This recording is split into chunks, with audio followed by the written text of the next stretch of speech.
All right, so welcome. Nice to see so many people from across the country and around the world joining in tonight. My webinar is about how to teach pronunciation for spoken English. I'm Ruth, right? I've taught English at George Brown, at York, and been at Seneca's, and I have about 10 years of experience. And yeah, I just got really keen about pronunciation, so I'm going to show you some of what I learned.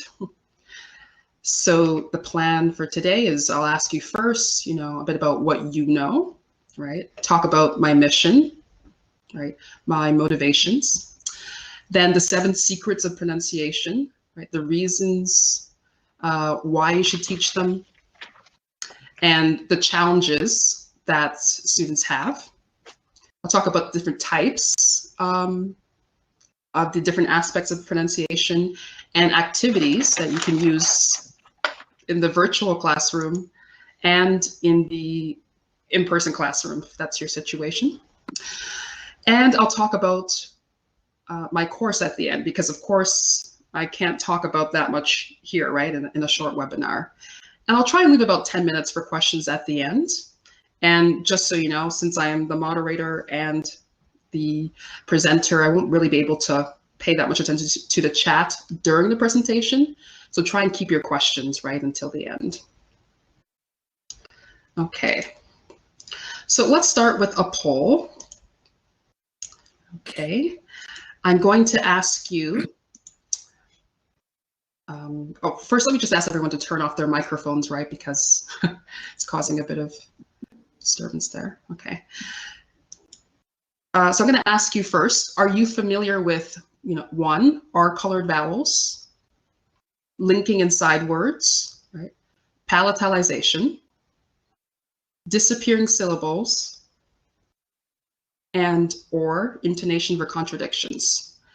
So to answer the question in the upcoming poll, if you're familiar, by familiar I mean that you know, and you also know something about it. If you're familiar with one of them, you can say 20%. If you're familiar with 2 of them, you can say 40, and so on, right? If you're familiar with all of them, you can say 100%.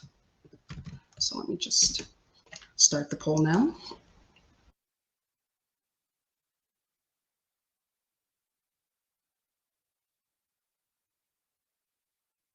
Be honest, right?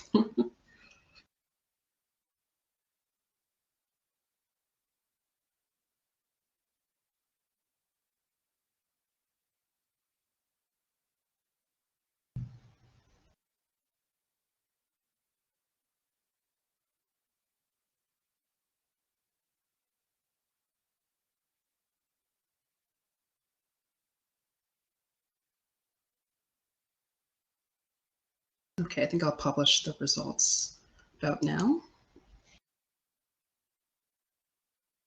Right, so that's about what I expected around, most of you aren't so familiar, and guess what? I wasn't either, right? But, I became quite fascinated with the difference between written and spoken English, right? Partly because I'm into creative writing, right? And there you have to pay attention to the nuances of speech, when you want to write dialogue. But I want to make it clear that I'm not a pronunciation Nazi, and I'm not advocating that anyone should become one, right?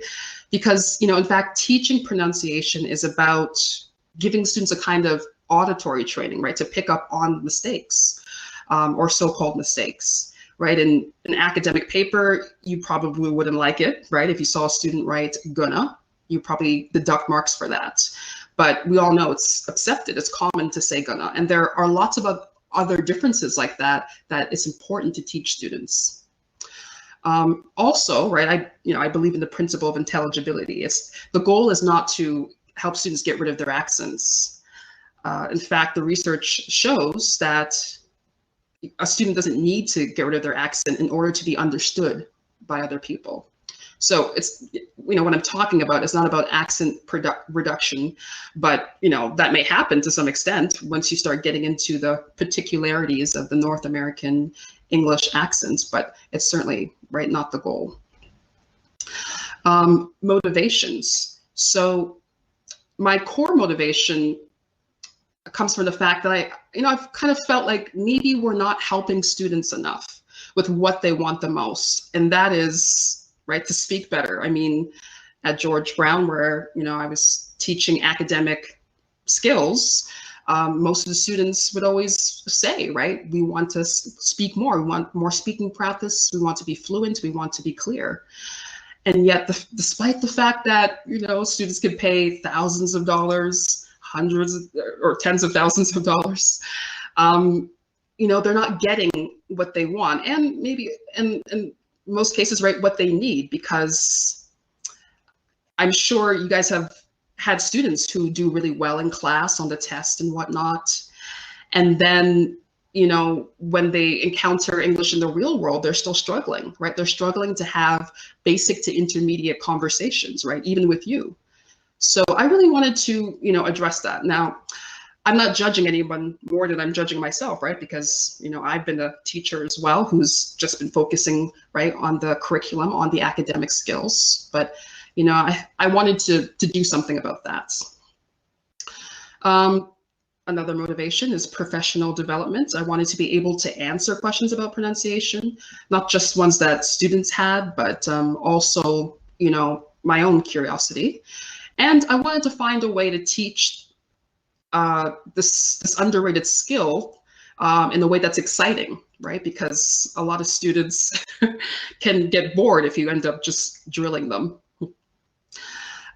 So my mission is to help teachers, right, overcome the obstacles of, fear and guilt, like in the explanations I just gave you, because I'm sure some of those resonate with you, by addressing the lack of knowledge, resources, and time that teachers have, right, to satisfy students' most urgent desire, right, to speak better, and to help rescue students from those interactions, right, from those conversations where everything's just flying by their ears. And, I also want to help teachers be the better teachers that we all want to be, right? That's why so many of you have tuned in tonight, right? Because you feel that there's this gap, in your skill sets, right, in your repertoire, that maybe we haven't been given enough training about. Okay. Okay, so the culmination, right, of my research and creativity and curiosity basically turned into a website at missrusenglish.com, and now I've created interactive lessons. So each lesson is based around an ordinary English conversation.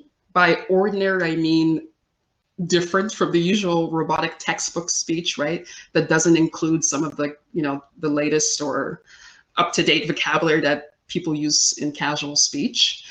And I have pre-listening activities, right? Vocabulary and grammar exercises, and post-listening activities, all related to the 7 secrets of pronunciation. And I'm going to give you a bit of a preview tonight. I'll show you some examples from the lessons. And let's move on to the 7 secrets. So segmentals, right? Segmentals are those units of sound, the individual segments of sound, vowels and consonants. And supersegmentals are the overarching features of sound, right? The other 6 there. And the supersegmentals are what give English its musicality, right? What give it also those underlying unsaid meanings.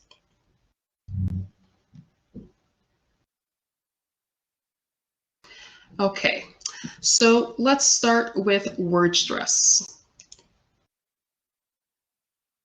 So one reason it's important to teach word stress is that the fluent English ear, right, is listening for stress to help identify the word, right? We don't listen for each individual letter, right, and then glue them all back together in order to understand what someone has said. So it's important to teach word stress so that students don't create big misunderstandings. If a student mispronounces a vowel or consonant, that breakdown in communication can be very easy to repair, or you can just figure out what they meant to say anyways. But misunderstandings in word stress can make you think they said something completely different. One of the challenges for students is the fact that their language might have universal rules or near universal rules, right? So for example, the stress for French is on the last syllable, or for Spanish is on the last syllable or the second last syllable, or there's an accent. But for English, as you can see here, there are many rules, right? A lot to do with the part of speech. So I won't read through everything here, but an example when it comes to adjectives and nouns, if you say blackboard, right, that's stressed differently than blackboard, right? For the first, you're just describing the color of the board, but the second is a compound noun. For numbers, there's particular stress rules, and sometimes they can change. So sometimes you have moving stress depending on the word that comes before, right, or after it. Probably some of you are familiar with suffix rules, right?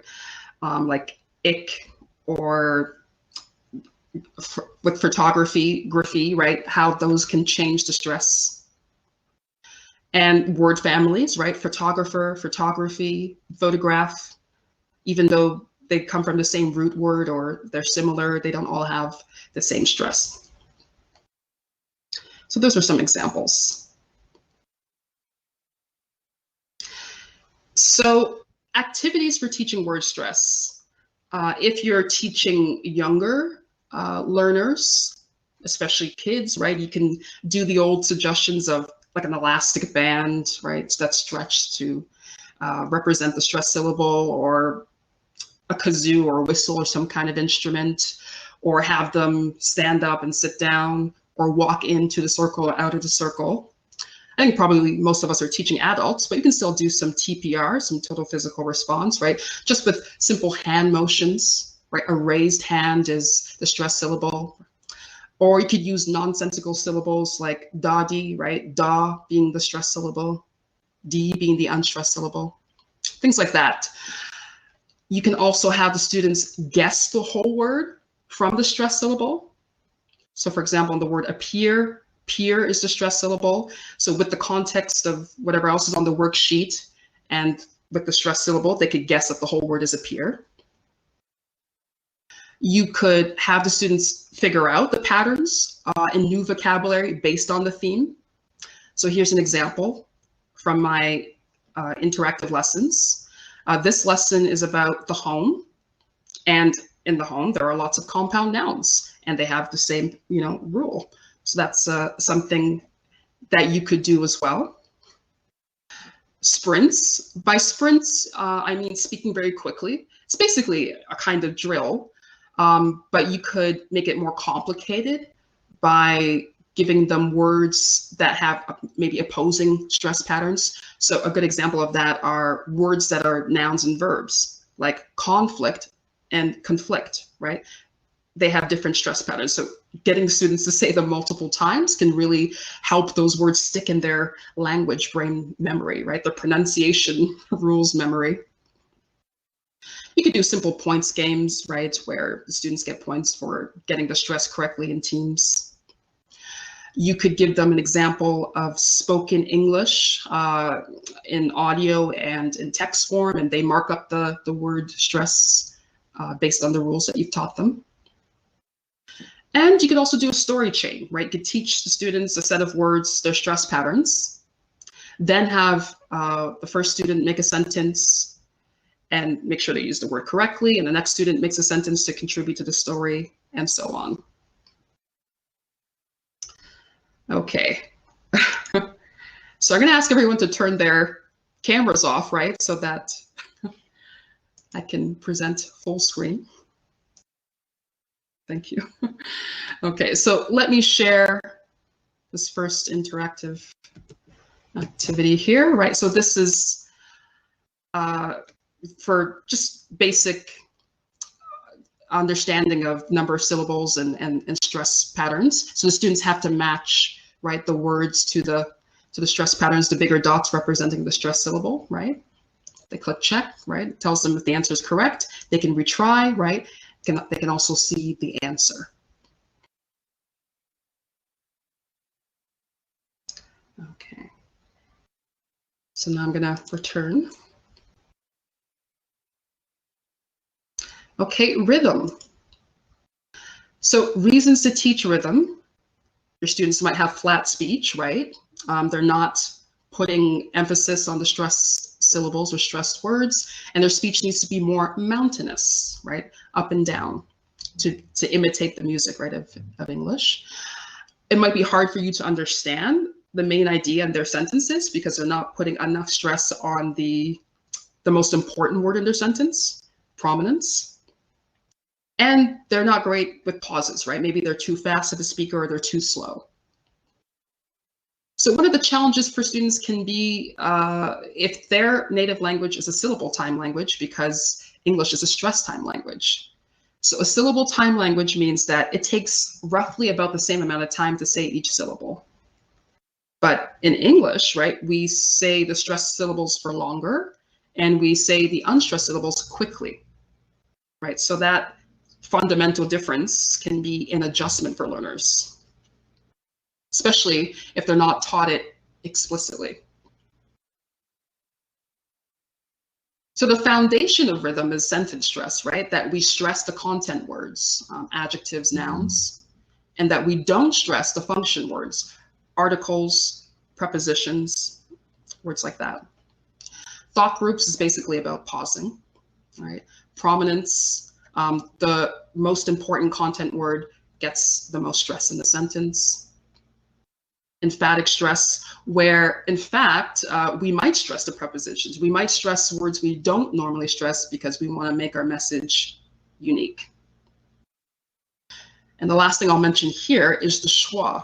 So the schwa is the reduced form of most vowels, right? The vowels that we don't stress are often, substituted with the schwa, which is like the sound, just a very light sound. And it's so key, I think, to teach ESL learners the schwa so that they start to sound fluent or more fluent and natural when they speak. Okay, so some activities for rhythm. TPR again, because rhythm is about stress as well. You can have students notice the same rhythm patterns. So you can see here in my example from my website, right, that teacher has the same pattern as get it. You could create exercises like that. You could find an example of spoken English, right, in audio form and the transcript, put the students in pairs and have them look for where the pauses are, which words are most prominent in each sentence. And there might even be a bit of disagreement, which really shows you that they're engaging with the idea, right, of rhythm with a super segmental. I think that could be a lot of fun for them, but real indication that they're thinking. Role play. So you could do role play for different types of rhythm. So one of the things on the previous page was contrastive stress, right? Stress to show contrasting ideas. So if your scenarios involve corrections, right? I said 40, not 14. Then they could practice contrastive stress that way. You could have the students mark up their presentation scripts. So not just give them a mark for their final product, the presentation, but also mark their presentation scripts based on whether or not they put pauses and prominence in, right? You could give them good and bad examples, right? Of presentation scripts, but also of presentations where there's not enough pausing, there's not enough prominence, and really encourage students to follow your expectations so that they perform better with these presentations. And lastly, if you're feeling creative, you could have students write poems or even songs. I actually had a seminar where I taught students how to rap, and that was quite a bit of fun and fits right into rhythm, right? Because you have to stress the word that falls on the beat.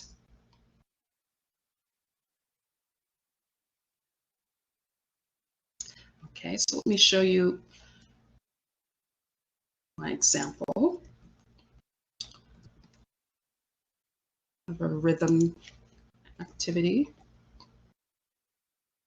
So here, the learner has to listen, right, to the different sentences here, which are, it's the same sentence, right? But in each one, there's a different emphasis, and they can read the meanings. And then below, there's a quiz where the student is asked, why does the speaker put emphasis, right? Because super segmentals, convey meanings. And so it's important to get students to dig deep and answer why.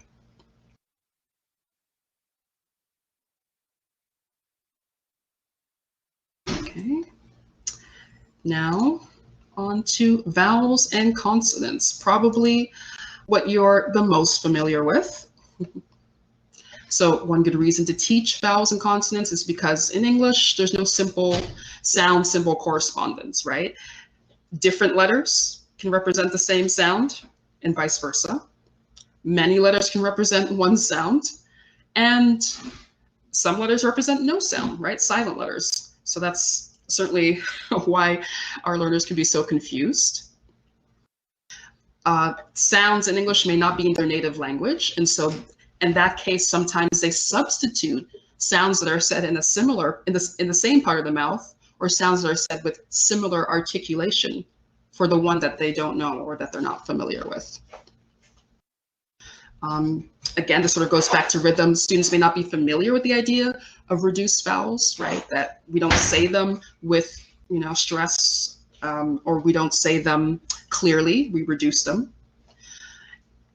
And vowel length. So I think we're all taught, even native speakers, right, that there's a short A and there's a long A and there's a short E and there's a long E, but the truth is that vowel length is more complicated than that. So there are some rules it would be good to make our students aware of.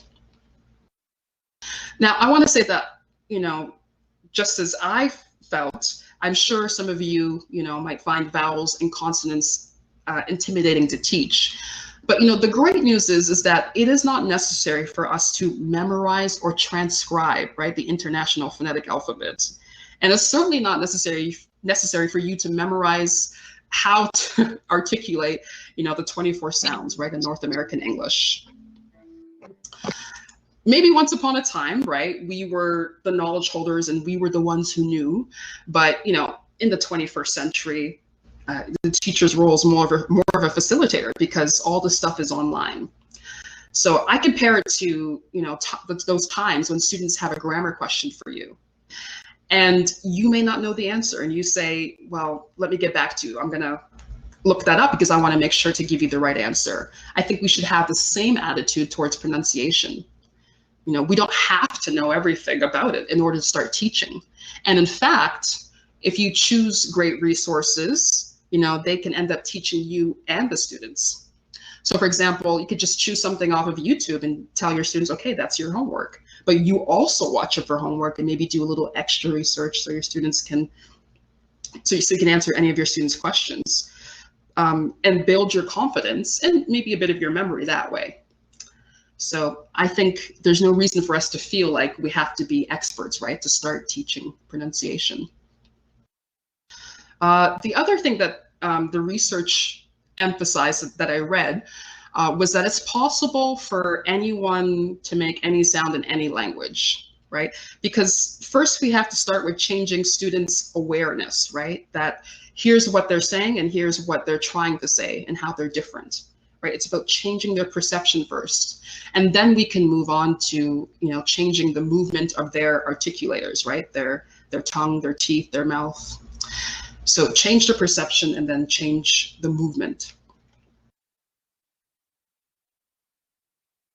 Okay, so for vowels and consonants, right, you can certainly do the old minimal pairs. There's old research done by Catford that says we should teach students the minimal pairs with the highest functional load. And that means the sounds that appear the most, right, in common English. And I certainly think, that's true. But I also think that if you have time to really teach students a lot of vowels and consonants, it is worthwhile to teach the different groups, right? Like the stop consonants, the fricatives, and all that, because that can help students categorize, right? All the information that you're giving them. Consonant clusters, right? Those can be difficult for students. Are colored vowels. So the way we articulate the R, right? We lift up the tongue and then we curl back the tip of the tongue, affects vowels that come before it. So a vowel without the R and a vowel with the R can sound different, right? Like B and beer, right? The vowel sound changes because of the R. Allophones just basically mean different variations of the same sound, right? So there's 3 P sounds, 3 K sounds, 3 T sounds, right?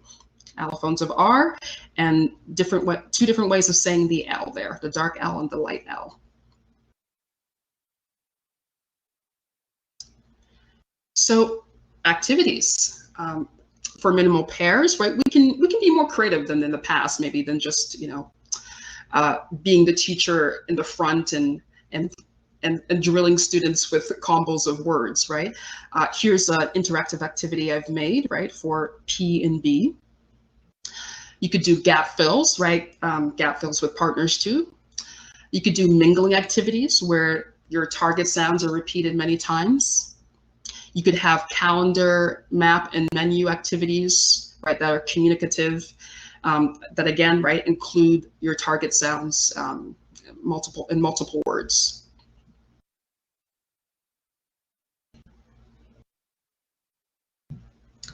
Okay, so let me show you an interactive activity with consonant clusters.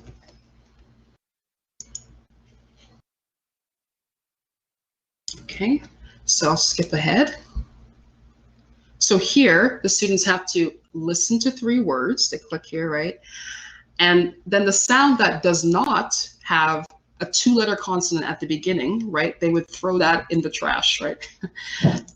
And check their answer, right? And then they can see the 3 words here.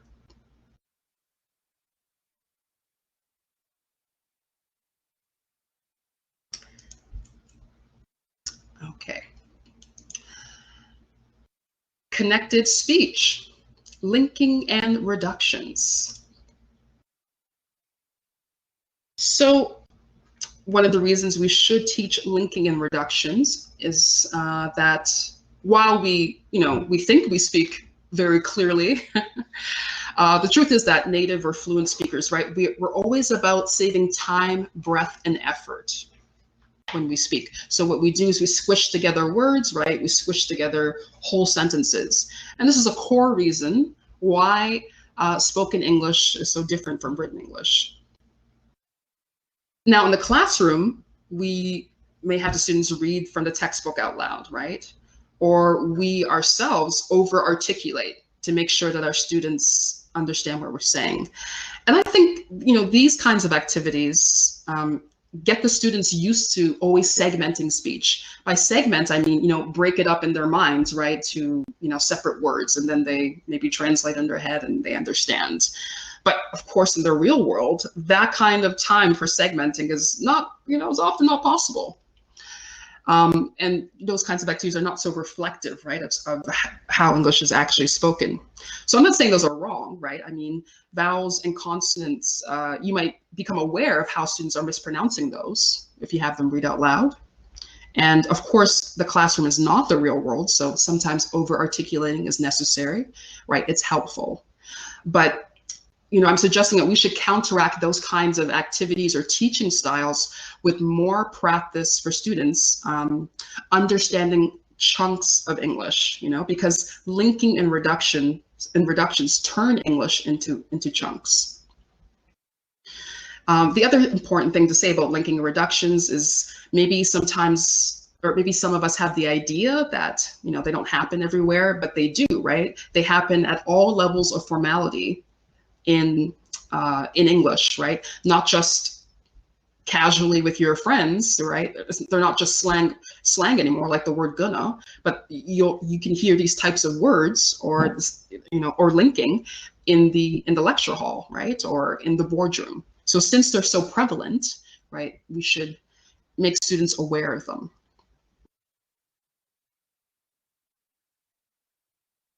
Okay, so types of linking between words, with final stop consonants linking inwards.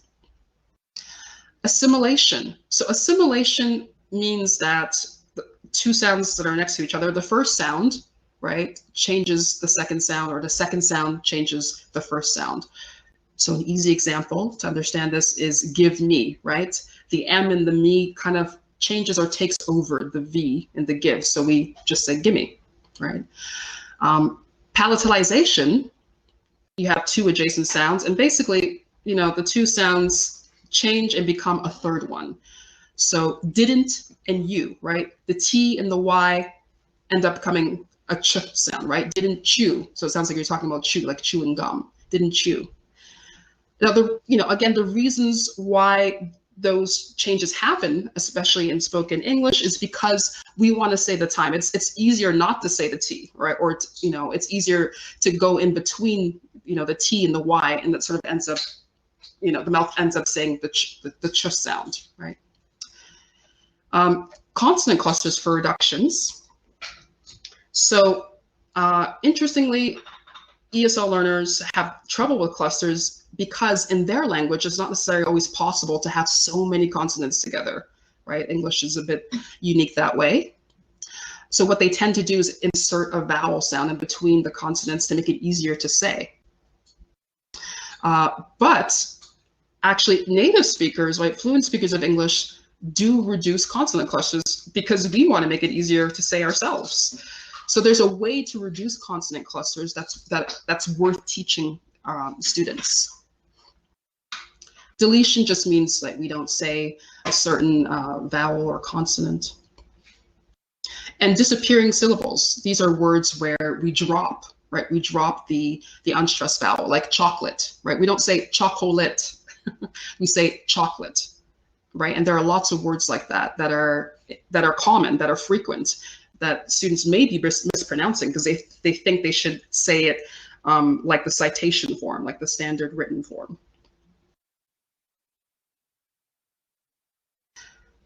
Okay, so let me show you some activities for linking.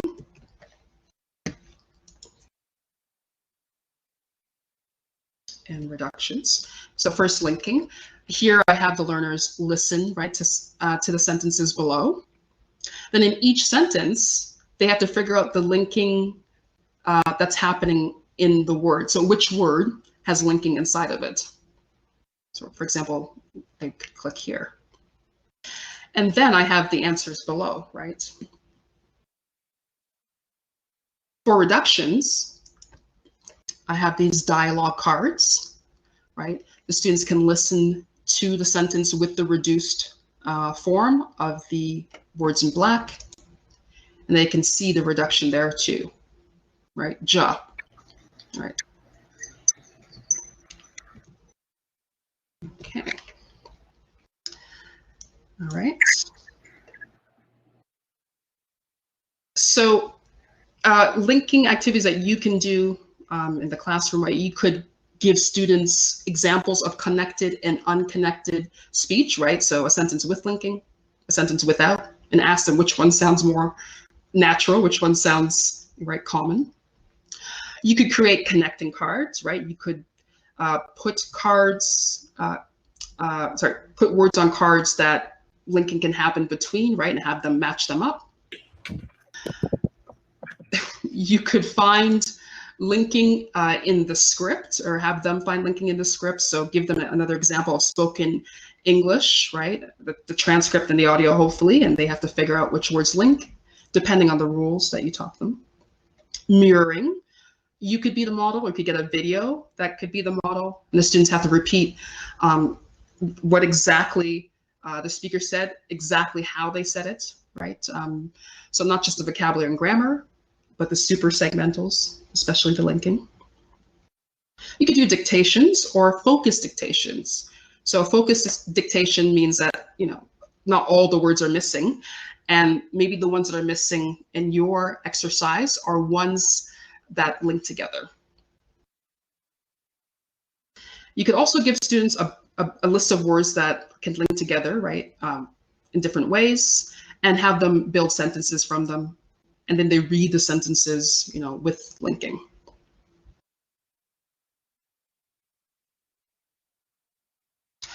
For reductions, similar elicitation activity, right? Give them an example of reduced speech and unreduced speech and ask them which one sounds normal, common, right? I would say that reductions are maybe the most popular super segmental. They certainly are all over YouTube, right? So you could just grab a quick lesson from there, give it to them for homework. You could, you know, the next class, you could drill them on those reductions, especially the common ones. You could work backwards from the reduced sentence. So you could have the students take a reduced phrase and then write down the citation form, write down the standard English form, so that you know that they understand the meaning. So they'll be more likely to recognize it when they hear it.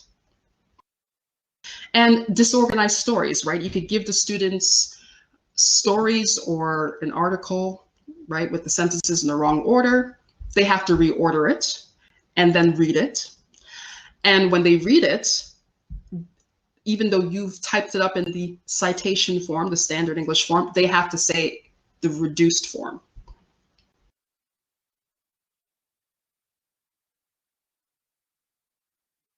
Okay, so I've already showed you the example there with interactive activities. And so we're on to intonation. So one of the reasons it's good to teach intonation is because sometimes students sound like they're unsure, but they're actually sure, right? They sound like they haven't finished speaking, but they have, right? They sound abrupt or rude, right? I certainly experienced this in beginner classes, right? And it can even happen in intermediate too. And it's not that they're not using the right language, right? It's just they haven't learned the intonation patterns for politeness. And while, you know, it can be funny to us or we might dismiss it, just think that maybe a stranger that they encounter doesn't find it so, you know, amusing. Another reason to teach intonation is that students may not understand the type of speech act that's happening. So by speech act, I mean a command, right? A suggestion, a warning. And so as a result, they might not give the right response, or they might not take action that they should. One of the challenges for some students is that if their native tongue is a tonal language, they might not use enough intonation, right, or use in the right places. So tonal language, right, these are languages where in order to change the meaning of the word, they just change their tone. So as a result, when they speak English, their intonation could be flatter, right, because they think that it changes the meaning of the word.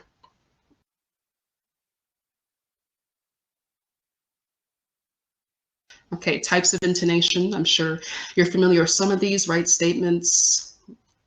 The intonation generally goes down, right? Yes or no, right? The intonation goes up, but for information questions, it goes down. There's an intonation for clarification, suggestions, statements, and questions with or, right? Warnings, storytelling. In general, there are three categories for intonation, right? Falling intonation at the end, right, for certainty, like a command. Rising for uncertainty, certain types of questions. And non-finality, where the intonation doesn't really go up or down, like enlist or at the end of a clause within a sentence, storytelling. There are definitely more types of intonation. And, you know, they can get a bit complicated because there are some types of statements where the intonation does rise. So some activities to teach intonation. You could start with elicitation, right? Give them an example of incorrect intonation and correct. You could have students match the intonation patterns to the phrases. So on one side, you could have the curve or the arrows, right? And have them match it to the sentences or questions. If you're feeling techie, you could get an app, or there are definitely websites out there that shows the sound waves so students can take a look at their pitch, right? You could do role play with types of intonation. So for example, if you want them to understand the difference between a command and a suggestion, you could do role play scenarios that involve those two things. And you could even have students say the same sentence with different intonation patterns and have their partner respond, right, accordingly.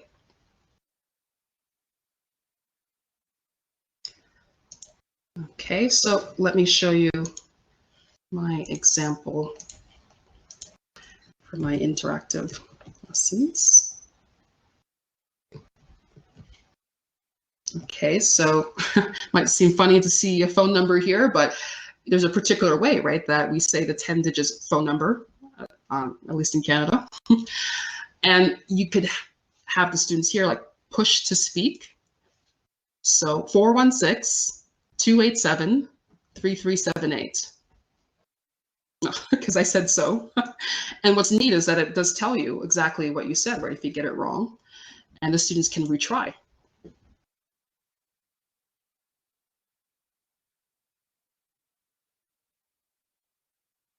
Okay. So on to the last suprasegmental here, tone and attitude.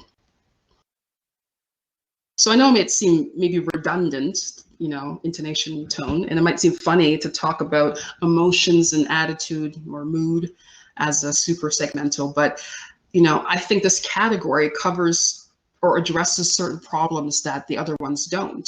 You know, so first example of that is boring presentations, right? Their presentations are not just boring because their intonation or rhythm might be off, right? But because they don't sound excited, right? That students need to practice conveying certain emotions, right? When they give presentations, so they, you know, demonstrate the enthusiasm that a lot of them do have, right, for their subject. One other issue that's not addressed with the other segmentals or suprasegmentals, jokes, right? Students don't understand, you know, a joke that's been made, or they don't even realize there's a joke has been made. It might be hard for them to tell if what emotion the speaker has, if it's not in their words. And I think this is partly because of the hyper focus, right, on reading skills and written English. Because when we do speaking or reading activities, we might ask the students, what's the writer's tone, right? How do you know that they felt this way? And you ask students to give you evidence from the text, but emotions and mood are often conveyed in the sound, right? So students need practice with recognizing these things in sound, right? In the unsaid. Just a caveat that, of course, there can be multiple ways, right, of sounding surprised, I guess, right? Not everyone sounds exactly the same, but I think there are commonalities, right? There are general patterns that are worth teaching.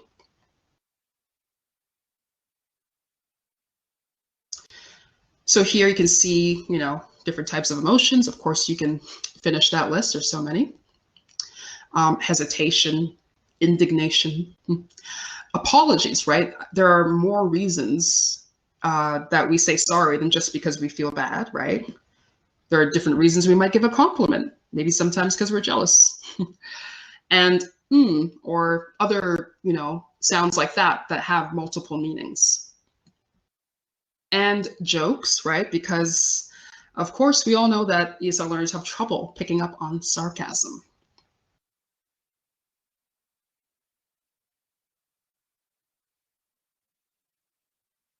Right, so types of activities we could do, you could simply have a discussion, right? How do we know if someone's jealous if they don't say, I'm jealous, right? How do you know someone's feeling frustrated if they don't say, I'm frustrated, right? What are the signs, right, in their rhythm, in their pausing, right, in their intonation? Also, you could have students watch TV, you know, or movie clip that you think has convincing acting. You could ask them inference questions, right? Similar to the ones for reading, where they have to provide evidence, but again, the evidence is in the suprasegmentals. You could have them share jokes. Now, I think this has the potential to be one of your most fun classes. You could tell them, hey, we're gonna learn about sarcasm. So can you, for homework, find examples of sarcasm, have them bring it into the class, read them, and each student also has to explain why it's sarcasm, right? So that they show that they know. You could create tone cards or emotion cards, right? And just have a guessing game where students have to guess the other student's emotion or mood. And the key part here is that they have to be, again, convincing, not melodramatic. And of course, you could come up with scenarios for role play with different tones and attitudes. And to make sure that the actors are being believable, you could, appoint judges yourself or other students and have them, give the most points or the prize, right, to the students who are the most realistic.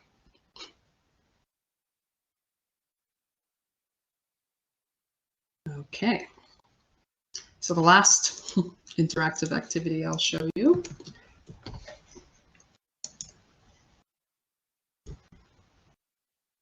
So here is a lesson that has to do with sarcasm. And the students have to click on the lines, right, that convey sarcasm. And then at the bottom here, the students have to answer why, right? Because suprasegmentals, again, right, they convey meaning. So it's good to get the students practicing understanding what the possible meanings could be.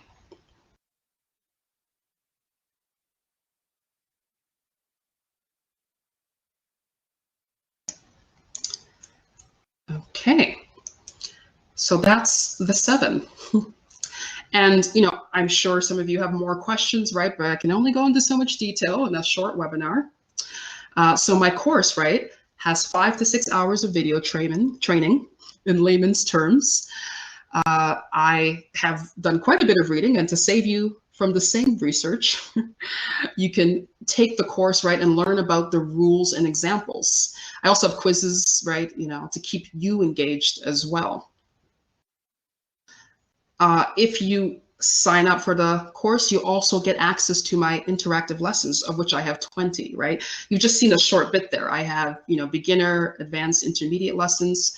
I also have lessons to do with language groups, right? The pronunciation trouble spots for certain language groups. And it's all based on a very detailed curriculum, right? So, again, there's no need for you to start memorizing things when you decide to start teaching pronunciation, right? You can use the lessons as a reference point, and it's also translatable, right? You can have you yourself can translate as well as the student, right? So that they can easily understand the concept in their native tongue. And once you sign up for the course, then the students can sign up for free, right? And so they would have access, and you could assign the lessons for homework. So for example, you could say, we're going to do beginner lesson number 3, do that at home. And then in the class, we could review everything together, or you could just say, what are the spots that you had trouble with?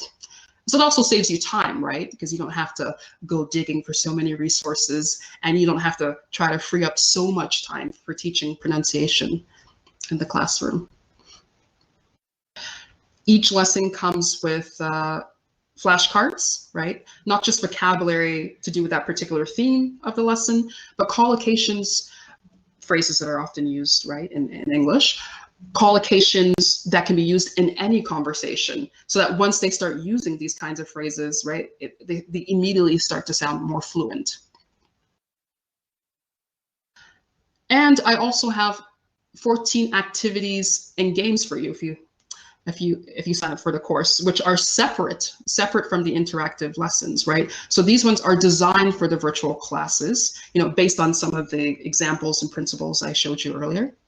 And I promise that they're fun and engaging, because that was what I was aiming for. And lastly, in the course, I will explain resources that can do some of the teaching that you can't, right? as I was talking about before, like you don't have to memorize how to articulate all 24, North American English sounds. There are great, videos or examples of that already, right? And so, of course, you can find these, resources yourself, but I have some pretty, strong recommendations based on my own research. Okay, so looks like I made it. I left 10 minutes, so we can have questions now.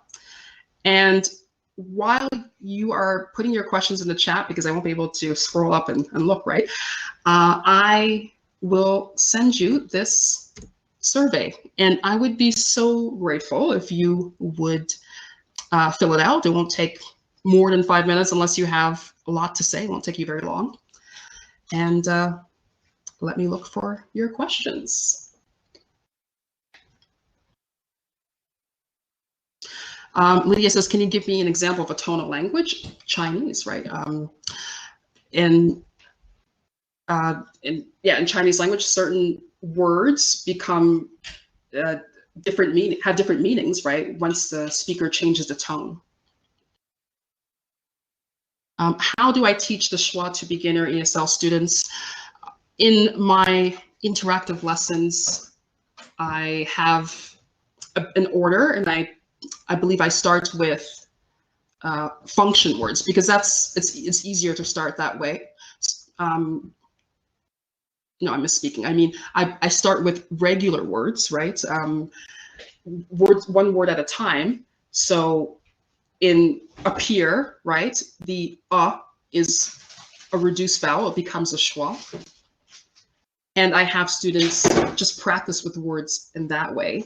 And then I move up to sentences, because in sentences, the function words often become schwas. And there are definitely lists online that you can see of, the citation form of the function word and then the, the reduced form. And so they can have students start saying sentences, right, but making sure that they're reducing the schwa. You could even do gap fill activities where, there's an audio and the students have to, instead of filling in the content words like they normally do, but fill out all the function words so that they're really paying attention. So those are a few things you could do to begin with, but starting with words will really help them, I think, grasp the idea. And like I said, there's also great videos out there. I mean, I wouldn't dare to make my own YouTube videos, seeing how there are some great examples already done. Yeah, you could start with Canada. That's that's good. Yeah. One of my lessons also features the word Toronto, right? Because we reduce Toronto, right? We don't say Toronto, we say Toronto. Okay. Canada and banana. Yes, that's that's good.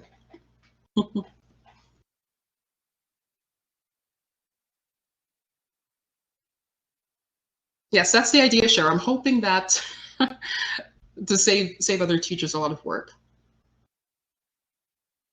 I think it depends how you decide to do it, Cheryl. Maybe if you have a bit more time, you could do a class or two on it, with a certain amount of consistency. But I also really recommend, just like we do with flipped classrooms with reading and writing, that I really recommend finding great resources that they can practice with on their own. And that would save you maybe the time of doing some of the controlled practice, for example, right? And then you focus more on first introducing it and then the communicative activities. The course is $79 US. It's also on my website, which I put in the introduction of the webinar. Yes, Adele, I use the Cambridge online dictionary. It's really great because, yes, for that reason, it gives you the UK pronunciation and the American.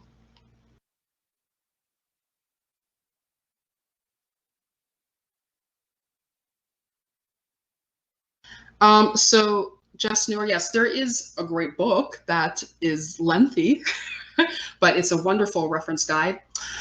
It's called Teaching Pronunciation. I think it says a course book and reference guide by Cel C. Murcia and a few other authors. I'll just put her name there so you can look it up. Teaching Pronunciation, Cel C. Murcia. But it's quite big, you know. It's like almost 8 by 11, and it's, you know, almost 500 pages. So I can understand why teachers may not be keen to read the whole thing, but there are some great examples, right, of activities you can do. You could even take some of the activities, you know, make them virtual yourself. Jackie, you could definitely talk to me. You can let me know, you know, in fact, I'll just give my email address if anyone wants to talk to me more about purchasing the course, which, yeah, I'm certainly open to that idea. Yes, Susan, that's the book. Thank you. Oh, but that's another book, actually, that I also recommend. Peter Avery and Susan, yeah, Ehrlich's book also has some great ideas. I love lengthy books, so okay. Okay.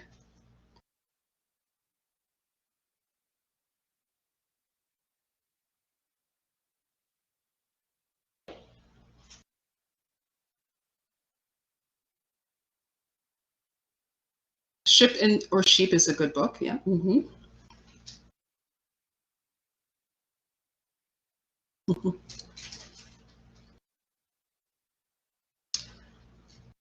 Thanks for all the compliments. I really appreciate that there are so many of you who came. Please fill out the survey if you haven't. Any other questions?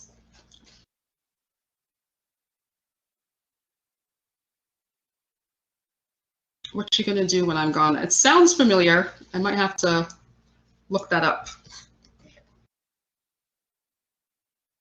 But that's a great idea. Yeah, of course you could use songs, right, to teach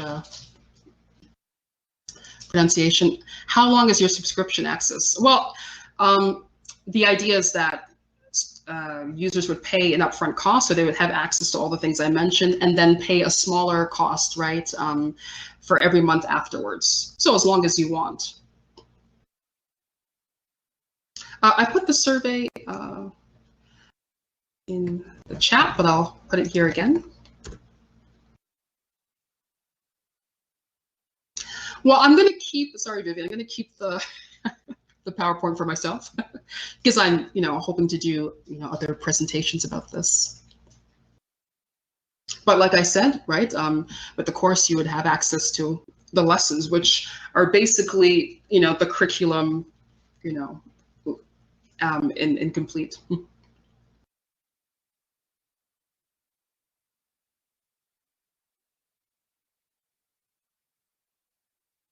But I realize maybe you mean the video. I have recorded this webinar, and so yes, I will put the video up where the event link is.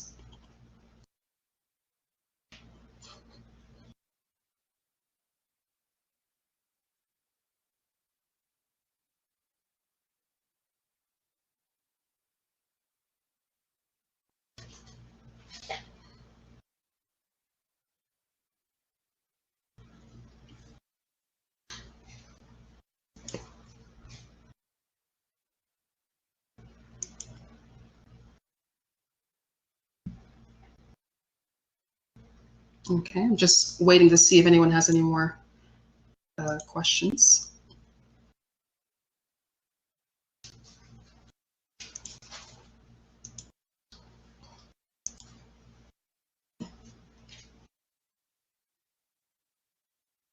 Okay, you're so welcome.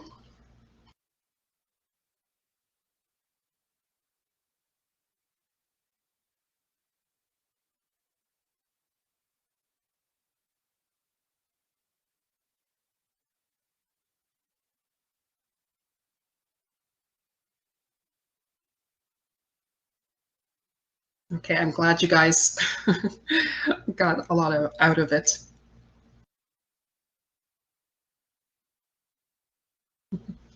Thanks, Ella.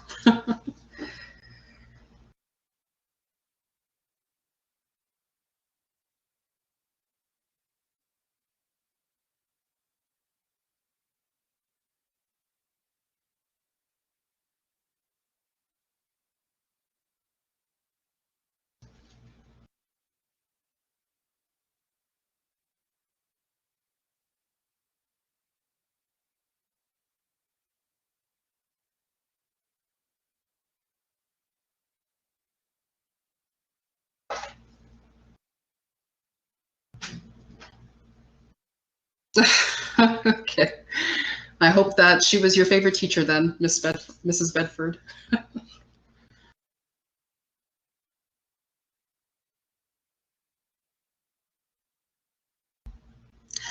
Sorry, Adele, unfortunately it doesn't. I put Tutela webinar at the beginning of my title, my mistake. So hopefully you still learned a lot, even if you don't get the credit.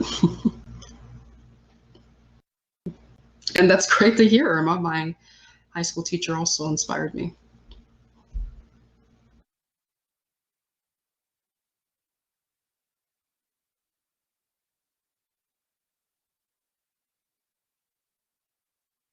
Okay.